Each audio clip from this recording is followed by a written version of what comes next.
नमस्कार दर्शकों, मैं आरएस अग्निहोत्री आप सबका स्वागत करता हूं।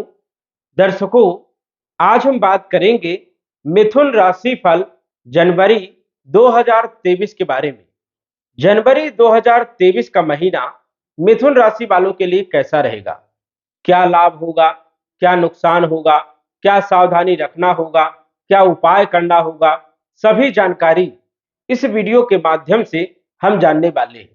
साथ ही साथ हम जानेंगे आपके संपूर्ण क्षेत्रों के बारे में, जैसे जनवरी के महीने में आपका स्वास्थ्य कैसा रहेगा, धन की स्थिति कैसी रहेगी, शिक्षा, संतान, प्रेम, विवाह के लिए समय कैसा रहेगा, कंपटीशन के लिए समय कैसा रहेगा, वैवाहिक जीवन आपका कैसा रहेगा, भाग्य साथ देगा या नहीं देगा, नौकरी व्यापार के लिए समय कैसा रहेगा, लाभ होगा या नुकसान होगा, विदेश की यात्राओं के योग बनेंगे या नहीं बनेंगे, सभी के बारे में हम विस्तार से चर्चा करेंगे। तो आइए जानते हैं। सबसे पहले हम बात करेंगे जनवरी के महीने में ग्रहों की स्थिति के बारे में। लगन भाव आपका खाली रहेगा, धन भाव भी आपका खाली रहेगा, पराक्रम भाव भी खाली रहेगा और चौथा भाव भी खाली रहेगा। पंचम भाव में तुला राशि में केतु पहले से ही विराजमान रहेंगे, छठा भाव आपका खाली रहेगा। सातवें भाव में सूर्य और बुध गोचर करेंगे। सूर्य यहाँ पर 14 जनवरी तक रहेंगे और 14 जनवरी को राशि परिवर्तन करेंगे। अष्टम भाव में मकर राशि में 14 जनवरी के बाद सूर्य का गोचर होगा। बुध यहाँ पर 18 तारीख तक वक्री रहेंगे और 18 तारीख को मार्गी हो जाएंगे सप्तम भाव में। इसके बाद यदि अष्टम भाव की बात करें तो यहाँ पर शुक्र का गोचर होगा 22 जनवरी तक। 22 जनवरी के बाद शुक्र आपके भाग्य भाव में चले जाएंगे और शनि भी यहाँ पर अष्टम भाव में जनवरी के महीने में 17 जनवरी तक रहेंगे। उसके बाद 17 जनवरी को शनि का राशि परिवर्तन होगा और ये भी भाग्य भाव में कुंभ राशि में गोचर करेंगे। दोनों ग्रहों का भाग्य भाव में कुंभ राशि में गोचर होगा, ये आपके लिए लाभदायक सिद्ध होगा। दशम भाव में गुरु आपके पहले से ही विराजमान है। यहाँ पर मीन राशि में गुरु विराजमान रहेंगे, हंस नामक राजयोग बनाएंगे जो कि आपको लाभ देने का काम करेंगे। वही राहु की यदि बात करें तो राहु आपके एकादश भाव में मेष राशि में गोचर करने वाले हैं, जो कि पहले से ही गोचर कर रहे थे। और मंगल वृषभ राशि में 12वें भाव में गोचर करेंगे।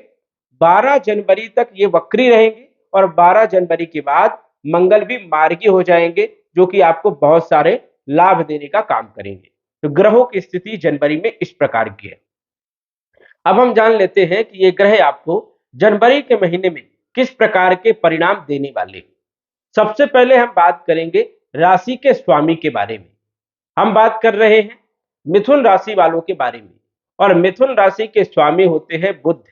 बुध आपके लगन भाव के मालिक हैं और आपके चौथे भाव के मालिक हैं। लग्नेश होकर के बुध आपके सप्तम भाव में विराजमान है। सप्तम भाव में 18 जनवरी तक ये वक्री रहेंगे, उसके बाद मार्गी हो जाएंगे।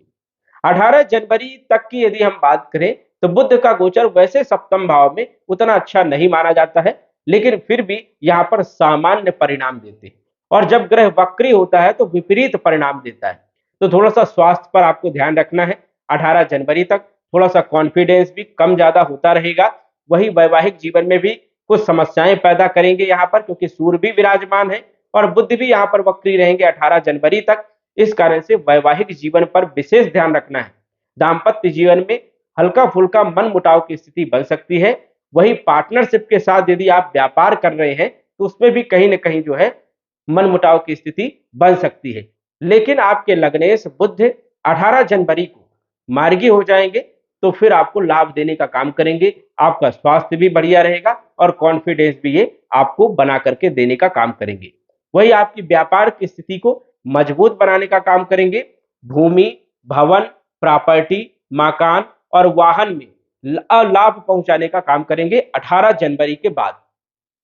तो बुध आपको सबसे अच्छे परिणाम 18 जनवरी के बाद देने वाले।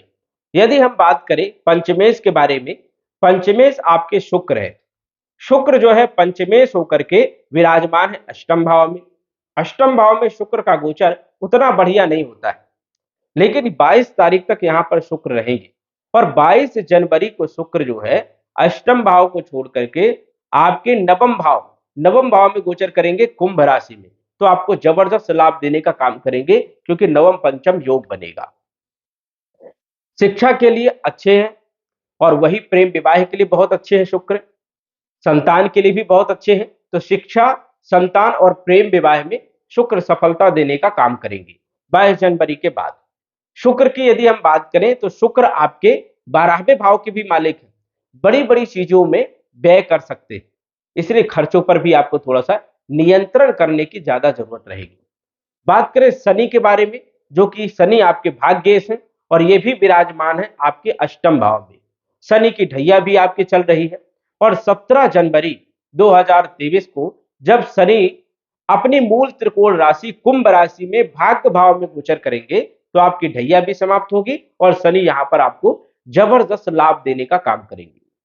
जबरदस्त लाभ क्या देंगे? भाग्य में वृद्धि करेंगे, पिता के संबंधों को मजबूत बनाने का काम करेंगे, धन देने का काम करेंगे, आर्थिक स्थिति को मजबूत बनाएंगे, और आपके कार्य क्षेत्रों को मजबूत बनाने का काम भी यहां पर शनि करने वाले। लाभ भाव में शनि की दृष्टि होगी, लाभ देने का काम करेंगे। पराक्रम भाव में शनि की दृष्टि होगी, बल पराक्रम में वृद्धि करने का भी काम करेंगे, और रोग ऋण शत्रुओं को समाप्त करने का काम करेंगे। कंपटीशन में भी सफलता दिलाने का काम 17 जनवरी के बाद शनि करने वाले। दसम भाव में गुरु विराजमान रहेंगे। गुरु यहां पर हंस नामक राजयोग बना रहे हैं, जो कि धन देने का काम करेंगे, आर्थिक स्थिति को मजबूत करने का काम, आपके व्यापार और आपकी नौकरी को मजबूत बनाने का काम, नौकरी में प्रमोशन दिलाने का काम भी यहां पर गुरु करेंगे। धन भाव में दृष्टि होने से धन देने का काम करेंगे, धन में वृद्धि करेंगे, आर्थिक स्थिति को मजबूत करेंगे, और सप्तम दृष्टि आपके चौथे भाव में पड़ने से भूमि, भवन, प्रॉपर्टी और मकान का सुख देने का काम भी यहां पर करेंगे। नवम दृष्टि छठे भाव में पड़ने से यहां पर रोग, ऋण और शत्रुओं को समाप्त करने का भी काम करेंगे। एकादश भाव में राहु विराजमान रहेंगे, जो कि पहले से ही विराजमान है, और राहु आपको लाभ देने का काम करेंगे, आय में वृद्धि करने का भी काम करेंगे। 12वें भाव में शुक्र विराजमान रहेंगे। 12 जनवरी तक शुक्र यहां पर कुछ नुकसान कराएंगे, खर्चे ज्यादा कराएंगे, व्यय ज्यादा होगा, नुकसान ज्यादा होगा, कामकाज में मन भी आपका बहुत कम लगेगा और काम बिगड़ेंगे ज्यादा। लेकिन 12 जनवरी के बाद जैसे ही शुक्र मार्गी होंगे, तो जो आपके खर्चे हो रहे थे वो खर्चे आपके रुक जाएंगे और आपके कार्य बनने लगेंगे। तो मंगल यहाँ पर गोचर करते हैं तो थोड़ा सा खर्चे ज्यादा करवाते हैं, व्यय ज्यादा कराते हैं, इसलिए यहाँ पर थोड़ा सा ध्यान रखना है। और चोट चपेट लगने की भी संभावनाएं बन सकती है, इसलिए थोड़ा सा ध्यान रखना है। वैवाहिक जीवन पर भी विशेष ध्यान रखना है, क्योंकि यहाँ पर सूर्य विराजमान है, सूर्य अलगावादी ग्रह है, वैवाहिक जीवन में कुछ समस्याएं पैदा कर सकते हैं। 14 जनवरी तक सूर्य सप्तम भाव में रहेंगे, धनु राशि में। 14 जनवरी के बाद अष्टम भाव में गोचर करेंगे, मकर राशि में। तो यहाँ पर भी सूर्य का गोचर अच्छा नहीं माना जाता है, इसलिए सूर्य आपको अच्छे परिणाम नहीं देंगे। सूर्य का उपाय आपको जरूर करना चाहिए। सूर्य को जल दे, सूर्य आदित्य स्तोत्र का पाठ करें, सूर्य के बीज मंत्र का जप करें। मंत्र है ओम घृण सूर्याय नमः। इस मंत्र का जप यदि आप करते हैं तो सूर्य आपको लाभ देने का काम करेंगे और आपके वैवाहिक जीवन को मधुर बनाने का काम करेंगे। तो दर्शकों, यदि हम बात करें मिथुन राशि वालों के पूरे जनवरी महीने की, तो यहां पर देखा गया है कि मिले जुले आपको परिणाम देखने को मिलेंगे, लेकिन जो परिणाम आपको दिसंबर में मिल रहे थे, नवंबर में मिल रहे थे, उससे बढ़िया परिणाम आपको जनवरी के महीने में मिलने वाले। तो जनवरी का महीना आपके लिए सुखदायक होने वाला है। कुछ उपायों का आप जो है साथ जरूर लें, जिससे कि आप अपने महीने को बेहतर बना सकते हैं। नए वर्ष की आपको बहुत बहुत शुभकामनाएं। आपका वर्ष बहुत अच्छा हो, सुखपूर्वक आपका बीते, यही हम कामना करते हैं। तो दर्शकों, आज बस इतना ही। धन्यवाद। यदि आप अपनी कुंडली का विश्लेषण घर बैठे करवाना चाहते हैं तो दिए गए व्हाट्सएप नंबर से संपर्क करें। साधारण फीस जमा करके आप अपनी कुंडली का विश्लेषण फोन के माध्यम से घर बैठे ही करवा सकते हैं और जान सकते हैं अपने भूत, भविष्य और वर्तमान के बारे में। धन्यवाद। WhatsApp number 9479893955।